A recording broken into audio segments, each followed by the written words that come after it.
welcome to All Things Green. I'm Shelby, here with my co-host Anton to discuss a variety of topics from across the sustainability universe. Anton, how are you today? And welcome back. So super duper, I'm doing pretty awesome. Yeah, I actually brought you a present today for our Policy and Gov episode. Yes, it's my favorite kind of episode, and I also love presents.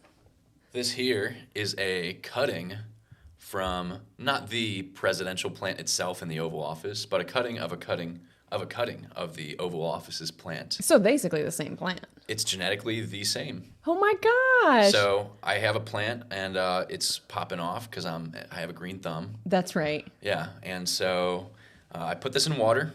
Just give it some time to grow some roots, and then you can pot that MF and call it a day. What kind of plant is it besides That's presidential? It's a Swedish ivy, and it's the most photographed plant in the world because, you know, Oval Office type stuff. Yeah. How did you get your cutting, Yes. your plant that you gave me this cutting from? So my friend Jeffrey was friends with somebody who interned at the White House. Okay. And I think it was Vice President Biden at the time, Yeah. actually gave Jeffrey's friend cuttings of the Oval Office plant. So I got cuttings from Jeffrey, and now you got cuttings from me. So Whoa. Okay, so I'm connected to Anton, Jeffrey's friend at the White House, and vis-a-vis current President Biden. yes. Thanks Biden. Yeah. Thanks, Obama. I almost said that, and then I realized that it was under his presidency that this would have been given out. So Right. that's so exciting. I can't wait to put this in my house. So how do I take care of it? Just keep it wet, I guess. Once a week, water it. Give it some bright, indirect sunlight. In this little cup? Yeah, until it grows roots, and then once it's potted, it's easy peasy. I mean, Okay. it'll be in good shape. And once I've got some roots, Yeah. I'm just gonna walk through this so I make sure I get it right. yeah. Once I have my roots, I put it in a pot with regular soil. It doesn't need any tropical soil or No anything. tropical soil. And then I pot it in my regular soil in a pot. Would you recommend a pot that has like the drainage holes and a little? Okay. Yeah, because sometimes I'll overwater mine and I'll start getting like those brown spots on it. So if you overwater it, you'll get brown spots. If you underwater it, it'll start kind of yellowing and drooping. So it'll take like a couple weeks to find that happy medium, but it's pretty hardy, so you won't kill it. Okay. I've also got an app called Planta that I put all my plants into that tells me when to water them. So I'll have to add this. Tell me one more time what this is called. Swedish ivy. Swedish ivy. All right. I'm going to add it to my app once I plant it, once I actually put it in a planter, in a pot, I mean. And then I'll take care of my little presidential cutting. That's so exciting. Well, make sure that the app knows that this is royalty status. I'll name it that way. Because, you can give your plants names. So make sure the app takes extra good care of this one. I will. Like my parents brought me a money tree.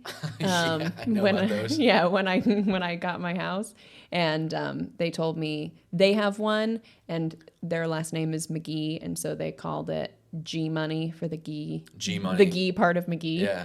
And then ours is K Money because of Kemmerer. Oh, that's cool. So yeah, this Swedish ivy will sit next to K Money, and I'll make sure it has a name like President Swedish Ivy. I'm really hoping that we can make like a TikTok or something of you explaining the K money and the G money. I think people will like really respond well to that. Okay, that's great.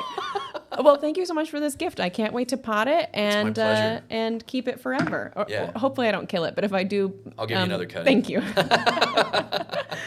All right, cool. Well, this is a policy and government episode, not a cool plants episode, although couldn't they be the same thing? Sad. This is a political plant. But actually, I wanted to start by talking about a new bill that just passed through the California Senate, or really the California Assembly, and it is California Senate Bill 253. My sources for today's episode are from State Senator Scott Wiener's own website, from Reuters, What a from name. the Washington Post, and from Cal Matters, which this was the first time I'd ever referenced Cal Matters, but they're a nonprofit, nonpartisan, California, full statewide You got your journalistic sources source. cited. Got my sources cited always.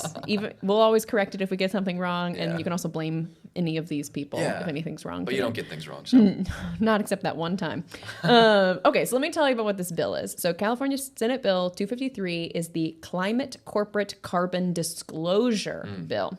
And it's part of the greater climate accountability package, which was proposed by Senator Weiner, who we already talked about, also Senator Henry Stern, and Senator Lena Gonzalez. And you can check out a little bit of a story about Lena Gonzalez in 1 p.m. Weekly News.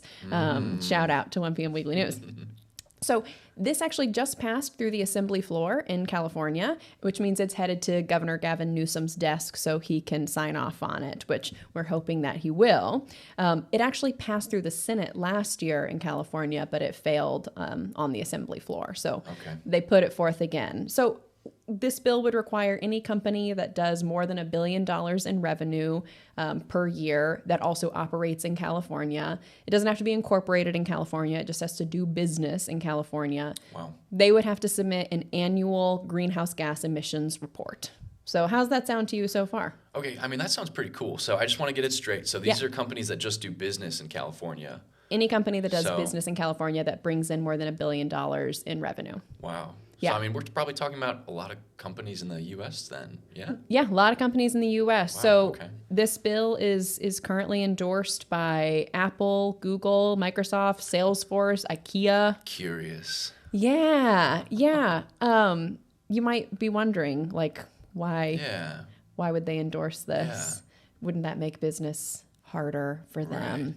Right. Well, I think it's important to point out that some of these businesses are already reporting their greenhouse gas emissions. So like Apple is already doing that in its own way. So taking time every year to put together a report of their greenhouse gas emissions. But also I think it probably looks good to their consumers, to their markets. So if I'm IKEA and I think that my market is people who care about the environment, then saying that I'm in favor of a bill like this might appeal to a consumer. Yeah, absolutely. And it kind of sounds like it's not just like big tech companies. Like when I think of California and I think of, I don't know, places with little emissions, I don't really think of like as much manufacturing. I'm thinking like Google, what do they really manufacture? Maybe they're Pixel and that's it. But we're also talking IKEA and other places as well, yeah? Yeah, definitely. So we're talking California, we're talking big companies, so you might jump to like Silicon Valley, especially because companies like Apple and Google are already saying they're on board with this. But there are a lot of companies that this would impact who do business in Silicon Valley, or sorry, in California, I should say.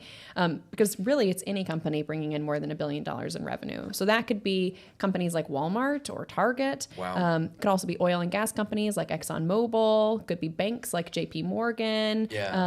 JP Morgan Chase, or it could even be health insurance like United Health Group, who does United Health Care. Yeah. So that's like pretty crazy because like California's putting this bill forward that could like add transparency to like for the entire U.S. to see like emissions, right? Which is like in theory kind of cool. Yeah, I would say in theory it is. It is cool.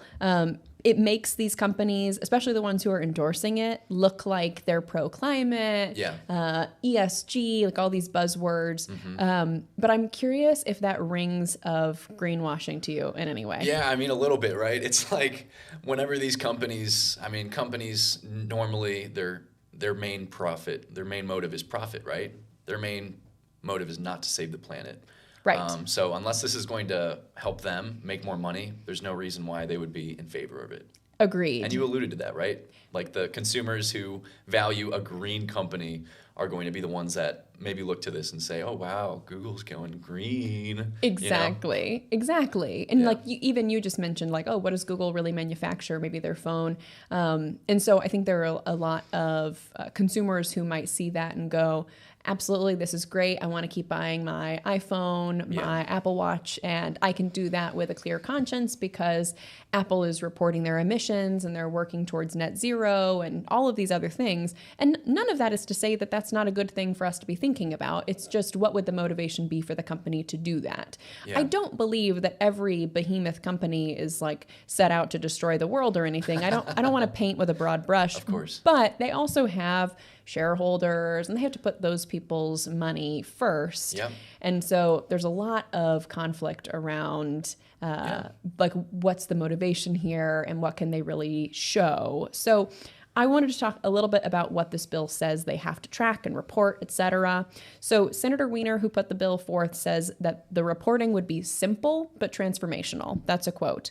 So the idea is to make it easy enough for these companies to do it so that they actually will do it. And he attributes that to part of the reason why a company like an Apple or a Google would get behind this. Yeah. The bill would include 3 different scopes of things that they have to report on. So first, they have to report on operations, how you operate your business. They also have to report on things like corporate energy use. So how does the corporate side of things operate? Yeah, like keeping the lights on. Yeah, stuff like that. And then also supply chain and end users. And I think this is the most important thing. I'll also be curious how they do that in real time. But that can be up to 90% of a company's emissions. It's relatively easy to install motion sensor lights in your corporate office so you can say, oh, we're keeping lights off when there's no people in there.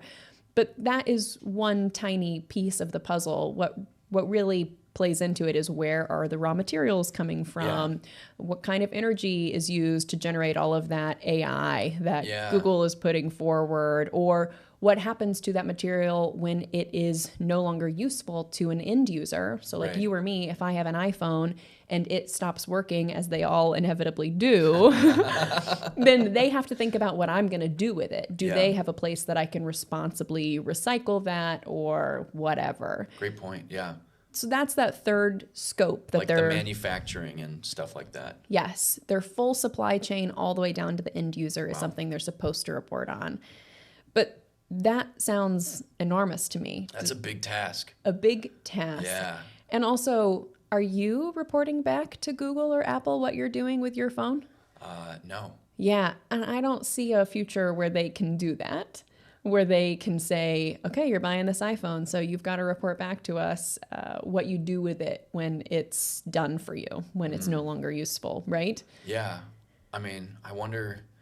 they're spying on us already. Maybe they can just be like, okay, this phone hasn't been turned on in like, I don't know. Maybe. 4 weeks or something. They can GPS track that I just put it in a landfill or something. Yeah.